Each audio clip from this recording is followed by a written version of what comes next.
एक बार तथागत बुद्ध एक छोटे से गांव से जा रहे थे। बीच में ही उनको उस गांव के लोग दिखे जो निराश और नीच मुंडी हाथ को पैर पर रखकर बैठे थे। बुद्ध उनके पास गए और कहा, आपके चेहरे पर इतनी चिंता क्यों? आप सभी लोग क्यों उदासी में बैठे हो? उसमें से एक गांव का आदमी बोला, बुद्ध, हम लोग बहुत मेहनत करते हैं, किसानी करते हैं, लेकिन हमारी खेती ठीक से अनाज नहीं देती है। वो 1 या 2 महीने में ही हमारा अनाज खत्म हो जाता है। हम भूखे प्यासे हैं, न कपड़ा न घर, इसीलिए हम लोग उदासी में बैठे हैं। ये सारी बातें सुनकर बुद्ध ने कहा, आप लोग क्या सोचते हो आपके जीवन के बारे में और कैसी सोच रखते हो? फिर एक आदमी ने कहा, हम ऐसा सोचते हैं कि हमारा कम नसीब है, हमारे साथ हमेशा गलत ही होता है, हमारे जीवन में सिर्फ दुख ही है। फिर बुद्ध ने कहा, मैं आप सभी गांव के लोगों को एक कहानी सुनाता हूँ, आप सभी ध्यान से सुनो। एक खेत में एक ही पेड़ के 2 बीजे गिर गए।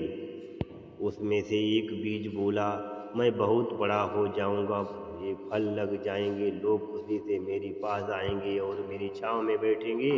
उसमें से ही दूसरे बीज ने बोला, मुझे नहीं मालूम कि मैं एक अच्छा पेड़ बन पाऊंगा, यथा मुझे चींटी पक्षी मकोड़ा खा जाएंगे, मेरे नसीब में क्या है ये मुझे भी पता नहीं है। लेकिन कुछ दिन बाद जो पहला बीज था उसने अपना दायिक जमीन के अंदर से मजबूत किया। बड़ा होकर लोग उसके फल खुशियाँ खाने लगे, उसके नीचे बैठकर खुश रहने लगे। लेकिन दूसरा बीज उसकी सोच से बढ़ न सका, उसके गलत सोच से उसका मिट्टी में ही नाश हो गया। बुद्ध ने उन गांव वालों से कहा, बस ये दोनों ही बीज तुम्हारे सोच से पारित हैं। पहले बीज की सोच ने कहा, लोग मेरे पास आएंगे, फल खाएंगे, मेरी छांव में बैठकर आराम करेंगे। लेकिन दूसरे बीज की सोच अकुशल थी, उसका जमीन के अंदर ही नाश हो गया। फिर गांव के लोगों ने बुद्ध से कहा, क्या हमारा जीवन सोच पर ही निर्भर है? इस पर बुद्ध ने कहा, हाँ, मनुष्य का जीवन उसके मन के सोच पर ही निर्भर रहता है।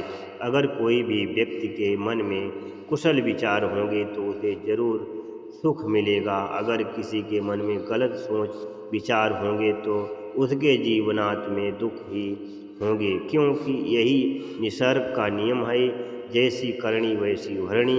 इसलिए सब अच्छा ही करो, इसलिए आप लोग भी अच्छा सोचो। नमो बुद्धाय।